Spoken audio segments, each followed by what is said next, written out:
मोहम्मद मास। आपका स्वागत है मेरे चैनल किक द मिथ में। आज का हमारा मिथ है कि क्या जिम जाना, जिम जाके वर्कआउट एक्सरसाइज करना सिर्फ जवानों के लिए, मतलब यंग लोगों के लिए है। देखिए, काफी लोगों का ये मानना है कि जिम में जाके एक्सरसाइज करना, वर्कआउट करना ये सिर्फ यंग लोगों के लिए बना है। मतलब कि जो लोग 18 to 25 ईयर्स के हैं, जिम ये जो है ये उन लोगों का शौक है। जिम में जाना, वर्कआउट करना उन्हीं लोगों को चाहिए जो इस एज के अंदर है। बाकी जिन लोगों की एज 40 या 40 प्लस हो गई है, उनका ये मानना है कि अब हमारी एज जिम जाने वाली नहीं है, मतलब ये तो सिर्फ यंग लोगों का काम है, तो अब हम इस एज में जिम जाके क्या करेंगे। तो ये एक बहुत बड़ा मिथ है, क्योंकि हम लोगों की एज जितनी ज्यादा बढ़ती है, मतलब कि जब आपकी एज 30 क्रॉस करती है तो आपकी बॉडी कैटाबॉलिक स्टेज में जाती है। मतलब कि आपकी जो मसल्स हैं वो लूज होने लगते हैं, बोन्स वीक होने लगती है, बॉडी का स्टेमिना कम होने लगता है। इसे मैं आपको एक एग्जांपल से समझाता हूँ।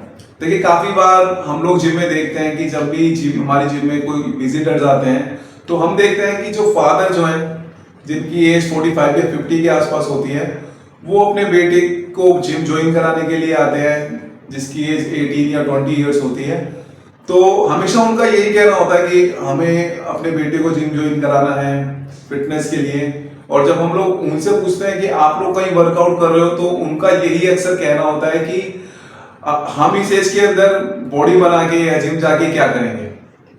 देखिए, इसी दो जो एज, जो ये कैटेगरी है 20 ईयर्स और एक तरफ 45 ईयर्स, तो इन दोनों के हम लोग इन दोनों ही एग्जाम्पल को लेके चलते हैं। देखिए, जब आपकी जो 18 ईयर्स का जो पर्सन है, देखिए उसके हार्मोन्स तो वैसे भी पीक पर है, उसकी बॉडी के अंदर स्ट्रेंथ है, मसल मास ज्यादा है, फैट परसेंटेज भी कम है, क्योंकि टेस्टोस्टेरोन हार्मोन जो है उनका पीक पर है, जिसकी वजह से वो ज्यादा फिट है। अब जैसे ही एज 30 के पार जाती है, मतलब 30 क्रॉस करती है, बॉडी जब कैटाबॉलिक स्टेज में आती है तो मसल लॉस होने लगता है, बॉडी के अंदर फैट डिपॉजिट होने लगता है, स्टेमिना कम होने लगता है, आपके जॉइंट्स जो हैं उनमें वीकनेस आती है। आप तो अब आप समझिए कि ज्यादा रिक्वायरमेंट किसे है, 20 साल के लड़के को कि 45 ईयर्स का जो आदमी है उसको।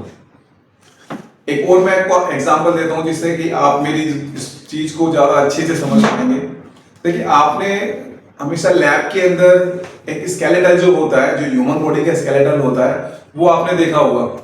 जब भी वो स्केलेटल जो होता है आपने लैब में देखा होगा, उसे सपोर्ट करके बांध के खड़ा किया जाता है, ठीक है। बट सेम स्ट्रक्चर हमारा है, लेकिन हम लोग तो सीधे खड़े हैं। और हम लोग सीधे इसलिए खड़े हैं और हमारी बॉडी के अंदर मूवमेंट इसलिए हो रही है क्योंकि हमारे जो मसल्स हैं वो स्ट्रॉन्ग है, वो वर्क कर रहे हैं। आप एल्बो जो फ्लैक्स कर पा रहे हो वो बाइसेप मसल की वजह से कर पा रहे हो, एल्बो एक्सटेंड कर पा रहे हो वो ट्राइसेप्स की मसल से कर पा रहे हो। आप जब नीचे बैठ के जब आप उठते हो तो उसके लिए आपका ग्लूट्स मसल जो है वो वर्क करता है, हैमस्ट्रिंग वर्क करती है, क्वाड्रिसेप्स वर्क करते हैं। उन्हीं मसल की वजह से ये सारी मूवमेंट्स होती है।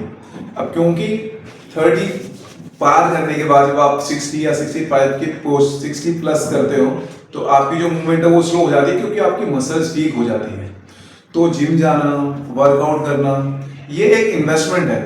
अगर आप 40 या 45 साल की उम्र में भी आप जिम जाते हो और वर्कआउट करते हो, वेट ट्रेनिंग करते हो, अपनी जो कैटाबॉलिक स्टेज है, देखिए वर्कआउट और जिम में जाके एक्सरसाइज करना ये होता है एंटी एजिंग। मतलब जिस तरह आपकी एज बढ़ रही है और उसके साथ साथ जो आपको बॉडी के अंदर एक डिसएडवांटेज मिलने लगते हैं, जो सारे मैंने बताए, उसको स्टॉप करने के लिए, उस प्रोसेस को स्लो करने के लिए आप लोग जिम में जाके एक्सरसाइज करते हो। जिस तरह मैं, चलिए बात करते हैं, जिस तरह मैं आपको समझा रहा था, स्केलेटल जो होता है वो सीधा खड़ा रहता है। क्योंकि देखिए, एग्जांपल के लिए समझिए, जैसे कि आपकी जो स्पाइन है, आपकी पूरी स्पाइन के अंदर वर्टिब्रा के अंदर डीप मसल्स होती है, जैसे इरेक्टर स्पाइन लोअर बैक जो होती है, वो आपकी पूरी स्पाइन को होल्ड करके रखती है। इसी वजह से आप सीधे खड़े रहते हो। आपने नोटिस किया होगा, जब आपकी एज, जब जिस इंसान की एज ज्यादा हो जाती है 70 या 75 ईयर्स के आसपास, तो उसकी बैक धीरे धीरे डाउन होने लगती है, मतलब बेंट होने लगती है। ऐसा इसलिए होता है क्योंकि जो लोअर बैक की जो मसल है, जिस तरह मैंने बताया वो 30 के बाद वीक होना चालू हुई, वो वीक होते होते काफी वीक हो जाती है, जो कि आपकी स्पाइन को पूरा होल्ड नहीं कर पाती, क्योंकि अब उसके अंदर वो स्ट्रेंथ नहीं है, वो वीक होने लगती है। इसी वजह से वो जो ग्रिप होती है वो छूटती है और उनकी बैक बेंड होने लगती है।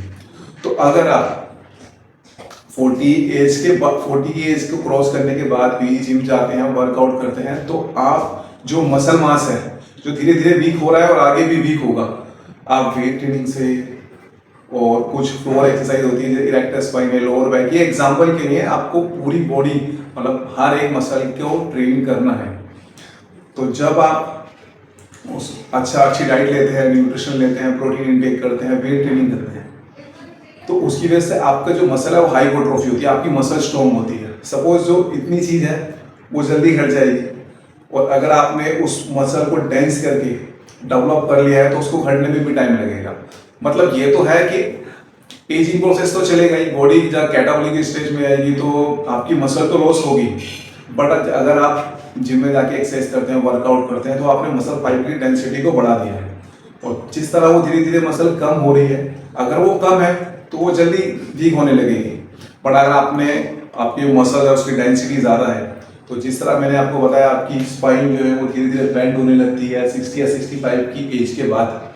बट क्योंकि आपके पास स्टोरेज ज़्यादा है मसल का, तो वो वीक होने में भी टाइम लगेगा, स्टोरेज आपके पास ज़्यादा है। तो वो जो प्रॉब्लम है, बैक जो आपकी बेंड हो रही है, वो 65 या 70 बनी, वो 80 या 85 में होगी, क्योंकि आपने पहले ही मसल जो है वो काफ़ी स्टोर कर रखा है, डेवलप कर रखा है। तो ये एक एग्जांपल था, ये मैंने आपको सिर्फ एक एग्जांपल दिया है। इसका मतलब ये नहीं कि आपको सिर्फ अपनी इरेक्टर स्पाइन लोअर बैक को ट्रेन करना है, आपकी बॉडी के अंदर अच्छी मूवमेंट होती रहे, आप ज़्यादा फिट रहे। देखिए, अगर आप 45 की एज में 45 के लगते हो तो आप फिट नहीं हो, अगर आप 45 की एज में 35 के लगते हो या 30 के लगते हो तो आप फिट हो। तो आपका जिम जाना, आपका वर्कआउट करना, ये होता है एंटी एजिंग, जो एजिंग प्रोसेस को स्लो करता है, उससे लड़ता है।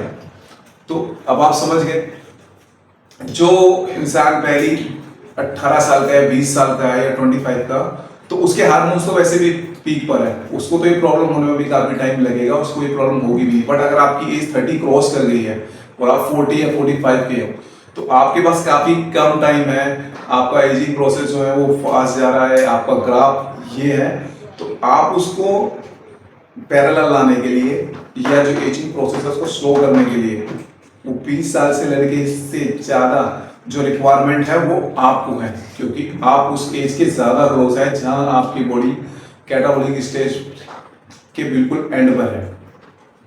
तो समझा आप लोगों ने कि जिम जाना, वर्कआउट करना, वेट ट्रेनिंग करना, ये यंग लोगों का काम, ये सिर्फ यंग लोगों के लिए नहीं है। आपकी एज जितनी ज्यादा है, आपको उतनी ही ज्यादा रिक्वायरमेंट है जिम में जाकर एक्सरसाइज और वर्कआउट करने की। इंडिया के अंदर ये बहुत बड़ा मिथ है, इसलिए मैंने आज इसको बस्ट किया है। तो अगर आप लोगों को मेरी वीडियो पसंद आई हो तो मेरे चैनल को सब्सक्राइब करें और मेरी इस वीडियो को ज्यादा से ज्यादा शेयर करें, और वेट कीजिए मेरी नेक्स्ट वीडियो का।